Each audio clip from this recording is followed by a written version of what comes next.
अस्सलाम वालेकुम नाज़रीन, उर्दू बाइट के साथ मैं हूं आपका मेज़बान औसाफ अली खान। इस टाइम मैं मौजूद हूँ ATC लाहौर के बाहर। अभी इमरान रियाज खान साहब को यहाँ से लेके जाया गया। इमरान रियाज खान को करप्शन के केसेस में आज जमानत मिली थी। उनके वकील सीनियर कानूनदान मियां अली इशफाक साहब मौजूद हैं, उनसे बात करते हैं। करके इमरान रियाज को स्ट्रेट अवे उन्होंने इस बेसिस पे इम्प्लीकेट कर दिया कि ये अक्टूबर के किसी मुकदमे में मौजूद है। बहरहाल हम जिन अदालतों में इस वक्त पेश हो रहे हैं ये वाज़े तौर पर हमें शदीद दबाव में नजर आती हैं।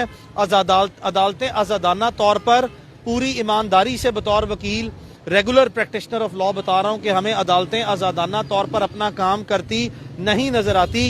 इन्हीं अदालतों में हमने 15 साल के करीब जो है वो वकालत की है। हमें इस तरह के मनाजिर अदालतों में कभी नजर नहीं आए जो पिछले 1 साल से हम देख रहे हैं। ये अदालतें आज़ादाना तौर पर अपना काम नहीं कर रही। हमने देखा कि एक एंटी करप्शन के मुकदमे में जज साहब के पास केस गया, उन्होंने एक तारीख डाल दी बगैर किसी वजह के। हमने देखा कि शो कॉज नोटिस इशू हुए, हमने देखा कि DG एंटी करप्शन तलब हुए। अदालतों के ऑर्डर इस मुल्क में मुकम्मल तौर पर गैर मौसर होते नजर आते हैं।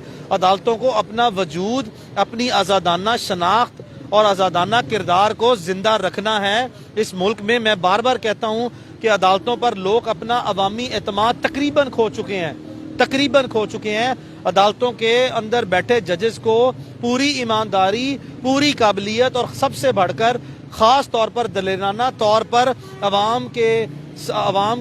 अवामी केसेस में खालिसतन सिर्फ कानून और आइन को मद्देनजर रख के फैसले करने हैं, ना कि ख्वाहिशात पर मबनी फैसले करने हैं। और जिस दहशतगर्दी की अदालत में मैं पेश होके आया हूँ, यहाँ तो मुझे सबसे ज्यादा अंडर प्रेशर प्रोसीडिंग चलती हुई सिर्फ महसूस नहीं होती, नजर नहीं आती, बल्कि हमें वाज़े तौर पर चीज़ों का एहसास होता है कि यहाँ पे कोई आज़ादाना तौर पर अदालतें अपना काम अनफॉर्चुनेटली कर नहीं पा रही। तो इन हालात में आज जब दहशतगर्दी अदालत में इमरान को पेश किया गया तो अदालत ने दलाइल सुनने के बाद, जो कि हमने डिस्चार्ज की प्लीड की, कोई वजह ही नहीं है कि प्रोसिक्यूशन ने जो आज 10-8 महीने बाद ततिम्मा बयान जो इमरान रियाज खान का जिसको बुनियाद बनाकर इसको शामिल किया, इनके पास कोई एक ऐसा ठोस मवाद या कोई भी मवाद सिरे से मौजूद ही ना था। बावजूद इसके कि अदालत में बड़े वाज़े और ठोस दलाइल दिए गए और अदालत जो है इस मुकदमे में इमरान को खारिज करती, वाज़े तौर पर दबाव में अदालतें जो हैं वो फैसले देती नजर आई हैं। आपने देखा कि असद अली तूर को 5 दिन के लिए एक मजिस्ट्रेट ने रिमांड पे दिया। वहीं उसी तरह की एक अदालत ने लाहौर में इमरान रियाज को एक जैली, झूठे, मनगढ़ंत, बेशर्माना सा और बिल्कुल बेफजूल किस्म के, बगैर किसी बुनियाद के, बगैर किसी हकीकी और कानूनी बुनियाद के और बगैर किसी मवाद के 5 दिन के फिजिकल रिमांड पे जो है वो दिया है। हमें इस फैसले को कतई तौर पर भी जो है वो कोई अच्छा फैसला अदालतों ने रवायत जो है वो सेट नहीं की। और इस तरह की अब मल्टीपल पिटिशंस जो हैं वो हम हाई फोरम्स पे भी इंशाल्लाह इरादा रखते हैं कि हम इसको फाइल करेंगे और जल्द अज जल्द इमरान रियाज खान को हम इंसाफ दिलाने के लिए पिछले 2 साल में हमने जितने मुकदमे खारिज कराए हैं, जितनों में जमानतें कराई हैं, हर फोरम से इमरान को इंसाफ दिलाने में कामयाब हुए हैं। इंशाल्लाह भरपूर कोशिश करके, हर सूरत डट के खड़े होके और पूरी डिटर्मिनेशन के साथ, पूरी इफेक्टिवनेस के साथ मौसर तरीके से इमरान को इंशाल्लाह हम इंसाफ दिलवाएंगे। अली भाई मुझे बताइएगा, अच्छा मेरी बात सुनिए, आखिरी पहले केसेस समाअत हुई, हफ्ते को ही, पीर को ही, बुध को या जुम्मे को जमानत होने लगी थी, एन मौके पे एक नया केस आ गया और फिर 7 रोजा रिमांड।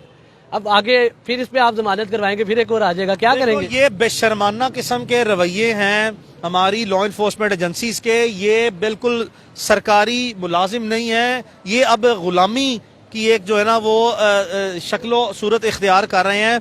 ये स्लेवरी की फॉर्म जो है ना वो है कि जहाँ पे इंतजामिया में किसी शख्स में इतनी गैरत, इतनी वक़्त और इतना इख्तियार बाकी ही ना रहे कि उसको वो ओपनली, ट्रांसपेरेंट तरीके से और फेयरनेस के साथ, यानी कि आज़ादाना तरीके से, शफाफियत के साथ इस्तेमाल करे।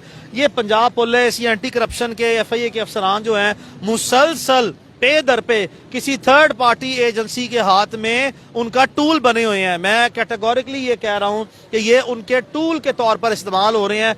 इन लोगों ने इस तरह के जो इस वक्त बेशर्माना रवैये जो हैं इन अफसरान ने जिस तरीके से अडेप्ट किए रखे हैं, मैं आपको पूरी ईमानदारी से कह रहा हूँ, ये इस मुल्क के लिए, रियासत के लिए और मुआशरे के लिए शदीद नुकसानदेह रवैये हैं।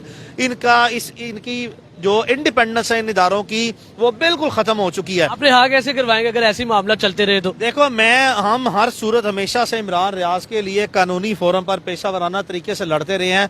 जिस तरह हमने माजी में इमरान को सारे मुकदमों से रिहा करवाया, यकीन करें इस बार भी हमें जितने भी वसाइल इस्तेमाल करने पड़े प्रोफेशनल लेवल पे, पर्सनल लेवल पे हम भागदौड़ करेंगे और हम हर सूरत इमरान रियाज को इंशाल्लाह इनमें रिहा करवाएंगे। सर, ये केस कितना जी हाँ नाज़रीन, आपने देखा कि सीनियर कानूनदान मियां मोहम्मद अली शफाक साहब हमारे साथ मौजूद थे और इमरान रियाज खान केस जो करप्शन के चार्जेस थे और जिनमें हफ्ता पहले उन्हें पिछले जुमेरात के शब को उन्हें उठाया गया था, उसकी आज फैसला होना था जज साहब के। और जमानत से कुछ देर पहले ही इमरान रियाज खान को ATC में लाया गया। इमरान रियाज खान को एक नए केस में 13 मार्च को इश्तिहाल दिलाने पे कारकुनों को उन्हें दहशतगर्दी की अदालत में आज पेश किया गया और वहाँ पे इमरान रियाज खान साहब को 7 रोज़ा जिस्मानी रिमांड के करके पुलिस के हवाले कर दिया गया। और सीनियर कानूनदान मियां मोहम्मद अली शफाक साहब हमारे साथ मौजूद थे और जैसा कि उनका कहना था कि ये बात उनकी समझ से बालातर है कि कानून इस मुल्क में काम बिल्कुल भी नहीं कर रहा। जैसा कि आपने देखा कि